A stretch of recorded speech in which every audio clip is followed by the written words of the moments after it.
La OTAN está en pánico y Ucrania se está enfrentando a una derrota inevitable. ¿Saben? Ya no es cuestión de discutir si la OTAN va a perder. Más bien es cuándo. Jens Stoltenberg, el secretario general todavía de la OTAN, sabe muy bien esto. Le queda muy claro que el último clavo en el ataúd no va a venir de Rusia, va a venir de Estados Unidos. Ya es casi inevitable con el regreso de Donald Trump. Trump nunca ha ocultado, de hecho, su desacuerdo con la OTAN. Para él, la organización no es solamente un mal gasto de dinero, también los ha acusado muchas veces de aprovecharse del dinero de los contribuyentes estadounidenses. Y ahora esta desesperación en la OTAN es tan grande que ya están incluso elaborando un plan B para Ucrania si Trump, o mejor dicho, cuando Trump gane las elecciones en Estados Unidos. Es una de las notas más interesantes de este domingo. Pero la pregunta, por supuesto, es ¿qué va a pasar con la OTAN cuando Trump vuelva al poder? Que casi, repito, pues parece que es un hecho. La OTAN está planeando una ruta de emergencia para poder evitar salir huyendo de Ucrania. Según un reciente informe, los temores de que Trump asuma pronto su segundo mandato de regreso en la Casa Blanca y que después de esto cumpla su promesa de poner fin a la guerra y de forzar a Zelensky a que tome acuerdos de paz con Rusia, están llevando a la OTAN a acelerar sus planes para que la guerra en Ucrania siga, a pesar de lo que quiera Donald Trump, sea infinita y con eso sigan soplándole al fogón. Hay unas declaraciones incluso muy interesantes de hoy de Víctor Orbán, un poderoso miembro de la OTAN, Hungría, en donde dice que la OTAN debería de ser un garante de paz y no un agitador de guerras eternas. ¿Y saben qué? Tiene toda la razón. Lo mismo piensa Trump. Según el Wall Street Journal, varios funcionarios estadounidenses y aliados anónimos ya han revelado que en la próxima cumbre de la OTAN, que se va a celebrar en Washington próximamente, se van a anunciar varias medidas para intentar blindar a la OTAN en contra de la turbulenta, para la OTAN, claro, llegada de Trump y también cómo va a repercutir esto según los planes que ya están incluso poniendo en marcha y que van a llevarse durante varios meses, pero que ahora pues ya el plan B se está acelerando de una forma inminente. Ya la amenaza del regreso de Trump es más que clara para ellos. Curioso, irónico, que el último clavo de la OTAN no lo vaya a poner Rusia, sino que lo ponga Donald Trump. Entre las medidas que se están reportando para que la OTAN intente sobrevivir precisamente es estacionar un nuevo alto funcionario civil en Kiev, ya de base, o sea, sería una especie de base u oficina de la OTAN en Ucrania. Además de esto, estarían pensando en establecer un nuevo comando militar en Wiesbaden, que esto está al oeste de Alemania, para coordinar desde ahí la ayuda militar y el entrenamiento de las fuerzas ucranianas. Este nuevo comando se va a denominar, porque incluso ya hasta tiene nombre, Asistencia y Entrenamiento de Seguridad de la OTAN para Ucrania. Un poco largo, yo creo que le hubieran puesto un nombre más breve, dirían por estos rumbos más catchy. Pero en lugar de esto, pues están formando un grupo que dicen que va a estar compuesto por alrededor de 700 miembros del personal estadounidense y aliados de los 32 estados miembros de la OTAN. Parece que entre esos estados están contando, por cierto, Estados Unidos, lo dudo mucho, con el regreso de Trump, y la OTAN asumiría gran parte de ese trabajo, equiparía a Ucrania hasta donde sea necesario, y el Pentágono estaría apoyando a través de un formato conocido como Ramstein, que no es la banda, sino que sería oficialmente conocido como el Grupo de Contacto de Defensa de Ucrania. Trump ha hablado abiertamente ya. Suena muy bonito el plan de la OTAN, pero hay un enorme problema. Y el problema se llama Donald Trump, que ya dijo y acusó a la OTAN de aprovecharse de la generosidad, así lo dijo, de la generosidad de la seguridad estadounidense en Europa. Incluso durante su primer mandato presidencial es muy sabido por todos que Trump se lanzó directamente en abierto en contra de los líderes de la OTAN por no cumplir, sobre todo los países en Europa, por no cumplir con su promesa de aportar el dinero para el gasto de defensa de la OTAN. En el 2014, Hay que recordar que los países miembros de la OTAN habían acordado poner en la vaquita el 2% del Producto Interno Bruto de sus países para, pues, comprar armas, bombas, misiles, todo esto que hace la OTAN para el 2024. Bueno, pues esa promesa no se cumplió. El único que aparentemente, o de los muy pocos que pusieron más del 2%, fue Estados Unidos. Prácticamente después de Washington, no muchos han cumplido con esta promesa. Y es que suena muy bien el deseo de la OTAN de querer seguir con el conflicto en Ucrania y de comprar más armas y poner más bases. El único problema es que están repletos de morosos que no pagan. Entonces, ¿de dónde sacaría la OTAN todas estas armas fiadas, todos estos créditos, todo el dinero que se ocuparía para esto? De hecho, Trump ya dijo que una vez que gane las elecciones, va a regresar a esa política exterior que tanto espantó durante mucho tiempo a la OTAN en su primer mandato. Miren, de hecho, esto fue lo que dijo Trump exactamente en el mes de marzo.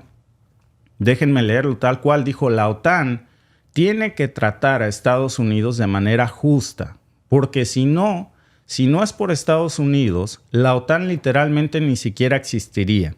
Y después dijo: Estados Unidos debería pagar su parte justa, no la parte de todos los demás.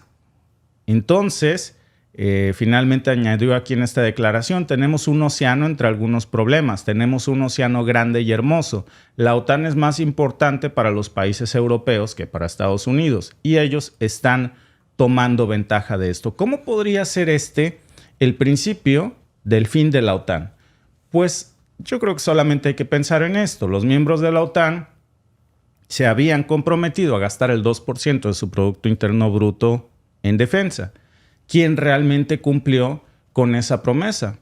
No muchos. De hecho, muy pocos países alcanzaron el objetivo, y les asombrará saber que los países más agitadores, los más belicones, los que supuestamente quieren guerra y fuego por todas partes, son los que menos pagan. Alemania, por ejemplo, ha estado gastando menos del 1.5% de su Producto Interno Bruto en defensa durante los últimos años. Pero eso sí, si ustedes le preguntan que el conflicto en Ucrania dure por toda la eternidad, claro, que se haga la voluntad de Dios en los bueyes de mi compadre, sobre todo cuando no le ponen el dinero que tienen que ponerle a esas armas. Alemania no es el único. Después siguen otros excelentes ejemplos de belicones que no le ponen un peso a la fiesta. Por ejemplo, Francia, Italia, España, la lista sigue. Estos países son, exceptuando España, pero Francia, por ejemplo, y Alemania, de los que más levantan la voz en la guerra de Ucrania, pero son los que menos pagan y los que menos le aportan a la OTAN. ¿Por qué es tan difícil para estos países cumplir con el 2% de sus productos internos brutos? Y esto es muy importante para el futuro de la OTAN. Suenan muy buenos sus planes B, pero lo que necesitan es un plan Z, porque la respuesta no va a ser sencilla. No le ponen por sus economías. La economía europea ha estado en muchas dificultades, y la guerra en Ucrania, por cierto, solo ha empeorado esta situación. Las sanciones contra Rusia, pues ya hemos hablado muchísimo de esto, han terminado siendo un balazo en el pie para nuestras propias economías, sobre todo en los mercados energéticos. Estamos pagando gas carísimo a niveles astronómicos. Y adivinen quién está pagando la factura. Pues la gente común, no la OTAN, no nuestros líderes. El gas caro afecta a nuestras familias, las pequeñas empresas, la gente que está molesta, por supuesto, que no quieren seguir financiando una guerra que parece interminable y que desde nuestro punto de vista no nos trae ningún beneficio, al contrario, solo ha empeorado todo. Hay que tomar, por ejemplo, el caso de Italia, que es otro ejemplo clarísimo. La economía italiana de por sí ya tenía problemas enormes antes de la guerra, pero después de las sanciones, pues al igual que el resto de los países miembros del G7, el gas se volvió carísimo, la electricidad impagable, las facturas en las casas ahora llegan astronómicas, la gente está sintiendo el impacto directo ya en sus bolsillos, y esto se refleja pues en su disconformidad, digamos, en no estar de acuerdo con seguir apoyando esta guerra en Ucrania. Muchas encuestas, de hecho, están mostrando que la mayoría de los países miembros de la OTAN están en contra, sus electores, de seguir enviando dinero para Ucrania. y que preferirían que ese dinero se quedara en nuestros propios países para resolver los problemas económicos tan grandes que tenemos y las infinitas carencias. No solamente es Italia, no solamente es Francia, pero Francia también es otro gran ejemplo. Los franceses en estos momentos, hablando de los últimos clavos del ataúd, hoy es la segunda vuelta en Francia y están terminando de sepultar a Emmanuel Macron. A estas horas, mientras estamos hablando, seguramente Macron ya está haciendo sus maletas. Los franceses están hartos de pagar precios exorbitantes por la energía, mientras que Macron seguía enviando dinero y armas a Ucrania. Y lo mismo ocurre también en España, donde la inflación está en su punto más alto en décadas. La gente simplemente ya no ve a la guerra en Ucrania como algo patriótico, algo que nos beneficie, algo que sea luchar por una causa como la democracia o la libertad. Ya nadie se traga ese cuento. Todos sabemos que esto es por gas, que es por petróleo y que es por geopolítica. Entonces, este descontento se está reflejando en las urnas. Y eso sí que les preocupa a los líderes del G7, que están perdiendo elecciones porque la gente quiere un cambio. Quieren líderes que se enfoquen en los problemas internos y no en las guerras ajenas. Y aquí es donde entra Trump, de nuevo, en la ecuación. Porque él ha sido muy claro en su postura. América primero, de hecho ese es su lema de campaña. No más subsidios a la defensa europea, no más préstamos para Ucrania. Y esta postura ya está ganando muchísimo apoyo no solamente en los electores estadounidenses, sino también en el resto de Europa. Y un claro ejemplo de esto es Víctor Orbán. Precisamente la popularidad de Trump no es una casualidad, está por los cielos. Los electores en Europa están empezando a ver a Trump como alguien que podría forzar a sus propios líderes también a cambiar el rumbo de esta guerra. Y alguien que podría, por cierto, también aliviar la carga económica que hoy estamos soportando todos. Esto ya está generando un movimiento político que está comenzando a cambiar el panorama de una manera muy importante, y ese panorama es no más dinero para la OTAN. No el 2%, no el 1,5%, no el 1%, nada. Además, también está la cuestión de la eficiencia de las sanciones. Si ustedes le preguntan al ciudadano común, ¿qué quieres? ¿Una nueva escuela o más dinero para la OTAN? ¿Otro hospital o más dinero para la OTAN? ¿Mejores empleos o más dinero para la OTAN? La respuesta es clara. Muchos pensábamos, por cierto, también en algún principio, porque es el cuento que nos vendieron, que las sanciones contra Rusia no solamente iban a debilitar a la economía rusa, sino que iban a mejorar a nuestras economías. Eso nunca pasó. Rusia encontró otros mercados para vender su gas, su petróleo, encontró otras formas de evitar que esas sanciones golpearan. Y en cambio esas sanciones terminaron perjudicando a nuestras propias economías, a las economías europeas y a las economías, pues no solamente de Estados Unidos y Canadá, del resto del mundo. Gas caro, petróleo caro, la inflación por las nubes, todo está afectando la calidad de vida en el mundo, principalmente en los países que iniciaron este conflicto.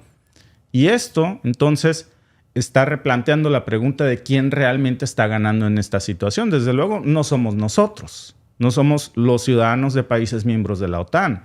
La guerra en Ucrania se ha convertido, y esa es la verdad, en un verdadero pozo sin fondo para los recursos europeos, americanos. Por América me refiero a los países miembros de la OTAN, que sería Estados Unidos y Canadá, e indirectamente al resto de América también, porque todo se ha encarecido. Y la gente común está empezando ya a darse cuenta de esto y no quiere votar por reelegir a esos líderes que nos llevaron precisamente a este fracaso. Porque estamos cansados de pagar el precio de una guerra que para la OTAN no quiere que tenga fin porque les beneficia directamente. Es su razón de ser, pero nosotros no tocamos ningún instrumento en esa orquesta. Entonces, volvemos a la pregunta inicial. ¿Es este el principio del fin de la OTAN? Porque parece por lo pronto que si los líderes no pueden cumplir, porque no lo hicieron, con sus propias promesas de gasto en defensa en el pasado, ¿por qué creer que ahora sí van a poner más dinero para la OTAN cuando nuestras economías están en uno de los peores puntos que jamás hayamos visto, Alba? Así es. No, y luego cuando vemos, como dices tú, se formó la OTAN para combatir un enemigo en común. Si recordamos en el sexenio, no en el sexenio, en el mandato de Donald Trump, no eran compadres, pero había buenas relaciones diplomáticas entre Estados Unidos y Rusia, también entre Estados Unidos y Corea del Norte. Recuerdan que hasta Trump brincó el famoso muro, hay las fotos, los videos de cuando visitó a Kim Jong-un. Entonces, había sanciones contra China, sí, porque estaba protegiendo la industria de Estados Unidos, la industria del aluminio, la industria del acero. Y dices, ok, entiendo el punto. Es cierto que han sido los principales promotores del libre mercado y todo eso, pero también buscas la manera de proteger tus industrias y tus ciudadanos y lo que provee trabajo a tus estadounidenses que votaron por ti y te pusieron en el puesto. Entiendo el punto. Pero dices, si llega de nuevo Donald Trump y como lo vimos en su mandato, no hay un enemigo en común como en este momento lo tiene la OTAN y lo tiene Estados Unidos, como lo ha cantado con Rusia, pues entonces, ¿cuál es la razón de que esté la OTAN? Y luego vemos el otro gran descontento de Donald Trump, que ya lo ha dicho en muchas ocasiones. Lo mejor que le pudo haber pasado a la OTAN fue que llegara Donald Trump la vez pasada, porque entonces todos empezaron a poner dinero porque se apanicaron, porque él dijo, si no le ponen, yo no le pongo. Y pero con límites. Pero con límites. Y entonces al otro día todo el mundo empezó a pagar las cuotas atrasadas. ¿Y sabes cuáles eran los límites? Claro, había un presidente que tenía como lema America First. Si mi presidente tiene como lema México primero, oye, yo lo apoyo. ¿Por quién votarías? ¿Por un presidente que dice México primero o Ucrania primero? ¿Por un presidente, un primer ministro que tenga como política Canadá primero o Ucrania primero? Oye, primero mis dientes y luego mis parientes. Claro. Y esto simplemente no tiene lógica. El regreso de Trump está marcando eso, ¿eh? A ver, primero mis dientes y luego mis parientes. Entonces, si mis aliados les toca sufrir porque sufran, porque pues yo me debo a mis electores. Claro. Que no me va a gustar eso cuando nos perjudique, porque pues a mí qué, yo no soy estadounidense, me va a perjudicar, no me va a caer bien, como dices tú. Lo entiendo, entiendo el punto. Entonces, ¿qué necesitamos? Un presidente igual. Un presidente que diga, pues sabes que yo también, yo veo por lo mío, primero México y luego los demás. Sí, esa es la clave. Esa es la clave. O sea, es que no es decir, no, es que son medidas, sí, pues son medidas proteccionistas y todo lo que quieras. No está prohibiendo que cuando fue su mandato no prohibió que entrara el acero, ni el aluminio, ni nada. Le puso unos impuestos y dices, ok, no están bien, no son tan buenas, encarecen. Bueno, fue una medida proteccionista, ¿para qué? Para beneficiar a la industria de su país. Es lo que tenemos que ver. ¿Qué está pasando ahora en Reino Unido con la dimisión de Rishi Sunak, el ex primer ministro? Pues que la gente votó y lo sacó porque no le pareció cómo había llevado el gobierno. Y eso es lo que debemos exigir. Debemos exigirle a nuestros mandatarios que, oye, primero somos nosotros. Nosotros pagamos altísimos impuestos. Nosotros somos los que la estamos sufriendo. Como para que tú, de los impuestos tan caros que nos cobras, los estén mandando para otro lado cuando aquí hay muchas necesidades. Dice nuestro amigo Luis Guerrero Álvarez, si la edad de jubilación para el mundo laboral es una media de 65 años, para los políticos igual. Ningún político con más de 65 años. Pues sobre todo, al menos no ninguno que tenga demencia, porque necesitas tener una lucidez mental para tomar decisiones. Si eres grande de edad, 70, 80 años, pero eres lúcido y has acumulado conocimiento y sabiduría, pues qué mejor. Úsala para servir a tu país, a tu comunidad. Pero si ya no le sube el agua al tinaco, pues... Es un peligro. Es un peligro. Es un peligro. Sobre todo cuando... Si no les dan una licencia de conducir, ¿por qué les hemos de dar la presidencia de un país? Justo te iba yo a decir eso. Mira, me leíste la mente. Te iba a decir, si aquí, cuando ya son adultos, tienen que estar renovando su licencia porque les ponen a prueba las capacidades de reacción y todo en el manejo, ¿cómo para una licencia de conducir le pones determinado tiempo el examen de conducción y para ser presidente nada? Ay, ahí llégale, se queda dormido el señor, no sabe ni dónde está, tira pa'l monte, no hay problema. ¿Por qué? Porque ahora sí que lleva agüita para el pozo de los intereses de los que lo pusieron ahí, por eso lo protegen tanto. Pero en este momento, pues se les está cayendo el show, dice nuestro amigo Marco Márquez. Pero debemos estar atentos para que no crean alguna sospechosa discrepancia, para que no metan el nacionalismo por algún ataque como el de octubre pasado. Sí. Sí. Y también dice Díaz Pumas, si los líderes europeos no han sabido fiscalizar los millones que enviaron a Ucrania que terminaban en corrupción, ¿cómo lo harán en una guerra a más alto nivel? Pues es que son cómplices. Y en manos de la delincuencia organizada. Que es lo peor. Déjate tú, ahora el dinero robado, pues qué mal que se lo robaron. El problema es que mucho no es dinero en efectivo, son armas que están revendiendo. Ya hablamos el otro día de cómo Ucrania se convirtió, de hecho, según varios reportes, en el mercado negro de armas más grandes de Europa y no lo dudemos que del mundo, Alba. Claro. Sí, porque ¿de dónde hay más de 3 millones de armas que no están registradas y que están perdidas? Que no saben dónde están. Nuevas. La OTAN, sí, la OTAN Y supuestamente... con el calibre, ¿no? Y con el calibre de la OTAN que ya han aparecido en varios países de Europa. La OTAN supuestamente tiene registro de que envió 11 millones de armas, de las cuales por lo menos 3.5 millones de armas no tienen manera de ver dónde están. No tienen chip, no tienen manera de rastrearlas. Y la otra parte sí, dices, lo hiciste adrede. No creo que no te haya dado tiempo de ponerle a 3.5 millones de armas un localizador para saber dónde están esas armas, para rastrearlas. Entonces, dicho de otra manera, casi 3 de cada 10 armas que la OTAN envía a Ucrania están perdidas. Están perdidas. Y probablemente en manos del crimen organizado. No probablemente. Es una realidad. En España ya lo descubrieron. La Europol ya la descubrió. En Dinamarca, en los Países Bajos. Han llegado a combatir lo que son robos sencillos y la policía se ha encontrado con armas mucho más poderosas de los que tienen. En México, que salieron a decir en Estados Unidos, no es cierto, se parece un cártel del crimen organizado en México con un lanzagranadas de Ucrania. No era, se parece. Pues, ¿qué creen? La Europol ya salió y dijo que sí, pero primero ellos dijeron que no era el de la OTAN. Pues sí, la Europol dice que sí es el de la OTAN. Y vayan ustedes a saber qué más tienen. Pero ¿cómo se oculta esa información? Claro. Ahora, Alba, imagínate, 3 de cada 10 armas que la OTAN envía a Ucrania están perdidas y casi confirmado que en manos de la delincuencia organizada. ¿Cómo surge ahora esta otra acusación que en octubre, ahora hablando de octubre, del comentario que nos hacía nuestro amigo, que el ataque de Hamás a Israel de octubre pasado se habría hecho en gran parte con proyectiles que la OTAN habría mandado a Ucrania y que el mercado negro habría revendido a grupos extremistas o a grupos como Hamás?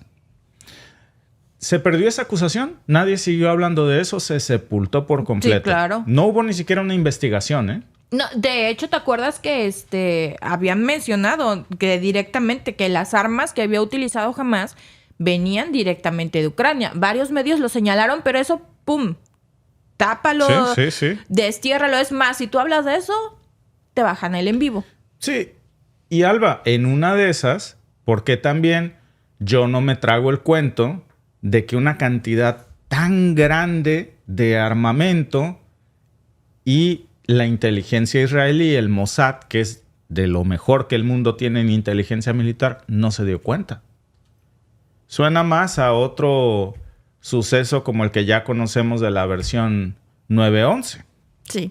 No, es que hay muchas cosas que son sumamente planificadas. Porque dices, volviendo a lo de las armas que descubrió la Europol, qué casualidad, ¿no? Están sobrepasados los policías en Europa y ¿qué necesitan ahora? Pues comprar nuevas armas para poder combatir a las armas que andan en el mercado negro que llegaron a Ucrania. Y ahora hay que rearmar a las policías de Europa, hay que darles más entrenamiento. ¿Y quiénes se van a beneficiar? Sí. Es negocio redondo. Entonces decir, ay no, es que no dio tiempo por la premura. No, por supuesto que no. Fue todo sumamente planificado para seguir beneficiándose. Se acaba la guerra, pues sí, pero es que ahora hay 3.5 millones de armas rolando por ahí y hay que armar mejor a nuestras policías y hay que comprar nuevo armamento porque el que tienen, pues no sirve. Muchas gracias a Milisac por tu super chat y dice, Trump mira por la economía de USA y la OTAN es un gran hueco en el bolsillo. Él va tras lo importante, rescatar su propio pueblo y no la OTAN. Exacto. Que no me cae bien. Cuando él protege la economía estadounidense y perjudica la de México, pues no, que me va a caer bien. Que entiendo, pues sí lo entiendo. Que quisiera que todos nuestros presidentes en el mundo hicieran lo mismo, claro. Claro, sí. O sea, si tenemos un presidente en Estados Unidos que dice America First, pues tengamos uno en México, que lo tenemos gracias a Dios, que dice México primero. Claro. En Canadá es un chiste, olvídense. Y en Estados Unidos en estos momentos también. Pero precisamente ahí está el castigo electoral. Entonces la gente está sumamente molesta con estos mandatarios que se están priorizando sus agendas en otro lado, hundiendo a nuestras economías y demoliendo a nuestros países. Esa es la verdad. Sí. Alba, la encuesta de este domingo aquí por YouTube, gracias a todos los que están conectados en este momento con nosotros, participando, ¿Trump pondrá en riesgo la supervivencia de la OTAN? Las opciones son sí lo hará, no lo hará o no estoy seguro. Voten, vamos a cerrar en este momento, ya tenemos suficientes votos. La encuesta y estos son los resultados. El 63% cree que sí lo hará, que Trump va a poner en riesgo la supervivencia de la OTAN. El 23% cree que no lo hará y el 14% no está seguro. Gracias por vernos. Si te ha gustado este clip, síguenos en vivo para ver nuestro programa completo de lunes a viernes en nuestros canales de YouTube y Facebook. Suscríbete, comparte con tus amigos y déjanos tus comentarios. Te esperamos en vivo.